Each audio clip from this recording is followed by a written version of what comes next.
दोस्तों एक बार फिर से स्वागत है आपका प्रजापति न्यूज में। दोस्तों के भारत में पबजी बैन नहीं हुआ, ऐसा हम नहीं बल्कि भारत के नौजवान युवा बोल रहे हैं। लेकिन सच्चाई क्या है वो आपको मालूम है। अगर सच्चाई नहीं जानते तो इस वीडियो को अंत तक जरूर देखें। दोस्तों अब एक और बड़ी खबर सामने आई है, वो ये है कि हमारे देश के लड़कों का सबसे पसंदीदा खेल पबजी पूरी तरह से अलविदा कह चुका है, जहां इसके साथ साथ 118 चाइनीज ऐप भारत से बैन हो गए हैं। ऐसे में ये सब क्यों हुआ, किस कानून के तहत हुआ और सरकार की ऐसा करने की क्या मंशा है, ये सब आपको पता चलने वाला है। क्योंकि दोस्तों असली कारण सुनकर आप चाहे पबजी के जितने भी बड़े फैन क्यों ना हो, दोबारा से कभी भी पबजी वापस लाने की बात नहीं करेंगे।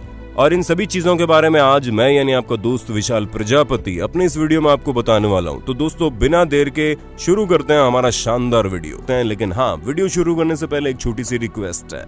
वीडियो के नीचे रेड कलर का सब्सक्राइब बटन दिख रहा होगा, उस पर क्लिक करके सब्सक्राइब कर लें और साइड में बेल आइकॉन भी दिख रहा होगा, उस पर भी क्लिक कर लें ताकि आपको वीडियो मिले सबसे पहले। अब ये बात तो हम सभी जानते हैं कि जून के महीने से ही चीन हमारे देश में घुसपैठ करने की कोशिश कर रहा था। ये सिलसिला काफी दिनों तक चला, लेकिन हद तो तब हो गई जब 15 जून को हमारे भारत के 20 सोल्जर्स मारे गए। ऐसे में देश के हर एक नागरिक का खून खौल उठा। लेकिन खून खोलने से ही सब कुछ नहीं होता, क्योंकि हम लोग इस्तेमाल अभी भी वही चीजें कर रहे हैं जो चाइना को डायरेक्टली और इनडायरेक्टली फायदा पहुंचाती है। और इसी वजह से हमारे भारत की सरकार ने 29 जून को टिकटॉक समेत 59 चाइनीज ऐप बैन किए थे। हालांकि तभी से लोग ये सोच रहे थे क्या पबजी भी बैन हो जाएगा, क्योंकि भले ही इसे चाइना में न बनाया गया हो, लेकिन चाइना का स्टेक इस ऐप में है। यानी कि पबजी खेलना मतलब इनडायरेक्टली चाइना तक पैसा पहुंचाना ही तो है। और जितना पैसा चाइना हमारे भारत से कमाता है वो उस पैसे को हमारे भारत के खिलाफ ही लगाता है। इसी वजह से सरहद पर लगातार जंग छिड़ जाती है, क्योंकि जाहिर सी बात है चाइना जितना ज्यादा मजबूत होगा उतना ही ज्यादा कोशिश करेगा वो कैसे भी करके भारत में कब्जा कर ले, जैसा कि उसने पहले भी करने की कोशिश की थी। और इन्हीं सब चीजों को देखते हुए सरकार ने टिकटॉक के नाच गाने से लेकर शेयर इट तक की चीजें शेयर करने वाले ताम झाम को पूरी तरह से बंद कर दिया। लेकिन अब जाहिर सी बात है जब टिकटॉक चलाने वाले लड़के लड़कियों की हाय पबजी खेलने वाले लोगों पर लगेगी तो ये तो होना ही था। हालांकि इन सभी चीजों के बीच 27 जुलाई को भी 47 चाइनीज ऐप बैन किए गए थे। हालांकि ये कुछ खास ऐप नहीं थे, क्योंकि जो 59 ऐप 29 जून को बैन किए गए थे उन्हीं के क्लोन यानी कि दूसरे उन्हीं जैसे ऐप मार्केट में आ गए थे जो तेजी से चल रहे थे। और इस चीज को रोकने के लिए सरकार को वापस से 47 ऐप को बैन करना पड़ा। और ये सिलसिला ये खत्म नहीं हुआ, क्योंकि 5 अगस्त को वापस से भारत ने कुछ और चाइनीज ऐप को बैन किया, जिसमें शाओमी जो कि मोबाइल कंपनी की अपनी ऐप है और बेडू जो कि एक तरह से चाइना का ट्विटर है, इन दोनों समेत कई सारे ऐप को बैन कर दिया गया। अब आप सोचेंगे कि इतना कुछ हो जाने के बाद पबजी को क्यों निशाना बनाया गया। तो दोस्तों चिंता मत कीजिए, क्योंकि यहाँ पर भारत सरकार ने अपनी मर्जी से काम नहीं किया है, बल्कि खुद चाइना ने ऐसा करने पर उन्हें मजबूर किया है। असल में हुआ ये कि 29 से 30 अगस्त के बीच भारतीय सेना से खबर आई कि वापस से घुसपैठ करने की कोशिश की जा रही है। अब जाहिर सी बात है कि जब इस तरह की नौटंकी होगी तो हमारे भारत की सरकार किसी भी तरह की कोई भी सहायता चाइना को नहीं करेगी, फिर चाहे वो पबजी से कमाए गए पैसों की ही सहायता क्यों ना हो।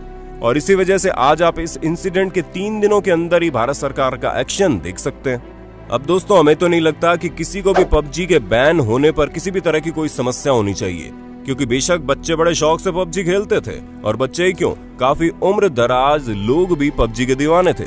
लेकिन अब आपको चाहे इसे जितना भी एंटरटेनमेंट क्यों न मिले, पर इससे चाइना को पैसे अच्छे खासे मिलते थे, और वही पैसे चाइना अपने देश की इकोनॉमी के साथ साथ अपनी सैन्य शक्ति को मजबूत करने में लगा देता था, जिसके कारण आज आप ये देख सकते हैं कि चाइना कई बार भारत में घुसपैठ करने की कोशिश कर रहा है। अब आप खुद ही सोचिए, जहां टिकटॉक एड़ी से चोटी का बल लगाकर ये कोशिश कर रहा था कि वो वापस से भारत में आ जाए, वहीं चाइना को दूसरा झटका मिल गया है। अब ऐसे में हमें तो नहीं लगता कि टिकटॉक के वापस भारत में आने के कोई आसार हैं भी।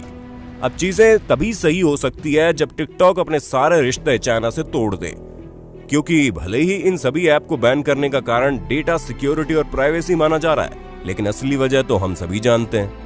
इसलिए दोस्तों अगर आप भी पबजी के दीवाने हैं तो पबजी के लिए आंसू बहाने से पहले उन जवानों के बारे में सोच लीजिए जो सरहद पर आपकी सुरक्षा के लिए अपनी जान न्यौछावर करने के लिए तैयार रहते हैं। अब ऐसे में उनके बारे में हम नहीं सोचेंगे तो भला कौन सोचेगा, क्योंकि वो अपने परिवार से इसलिए तो दूर नहीं होते कि कोई XYZ उनकी दांव पर लगी जान का फायदा उठाकर विनर विनर चिकन डिनर करें।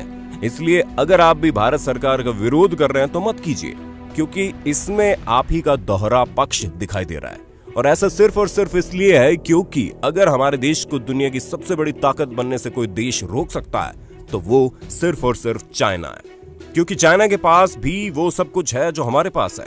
ऐसे में अगर हम अपने कंपटीशन करने वाले का ही फायदा करवाते रहेंगे तो भला हम कहां आगे निकलेंगे।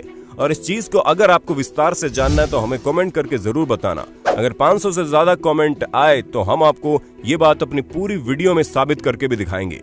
इसलिए ज्यादा से ज्यादा कमेंट कीजिए, क्योंकि हम आपको एक एक बात सही तरीके से बताने वाले हैं कि किस तरह अगर हमने चाइना को रोका तो आने वाले समय में हम किसी भी देश को पछाड़ सकते हैं। बाकी दोस्तों, आज के लिए बस इतना ही। हमारी आज की वीडियो आपको पसंद आई होगी। अगर हाँ तो इस वीडियो के बारे में हमें कमेंट करके जरूर बताना और इस वीडियो को हर एक ग्रुप में शेयर जरूर कर देना। ऐसे इंटरेस्टिंग वीडियोस को लगातार देखने के लिए हमारे चैनल प्रजापति न्यूज को लाइक, शेयर, सब्सक्राइब करना बिल्कुल ना भूलें। हम फिर मिलेंगे नई वीडियो में, तब तक के लिए जय हिंद, जय भारत। दोस्तों, आपकी स्क्रीन पे 2 और वीडियोस दिख रही हैं, जिसे देखने के लिए आप इस स्क्रीन पर क्लिक करें। दोनों देखिएगा, बहुत अच्छी वीडियो बनी है।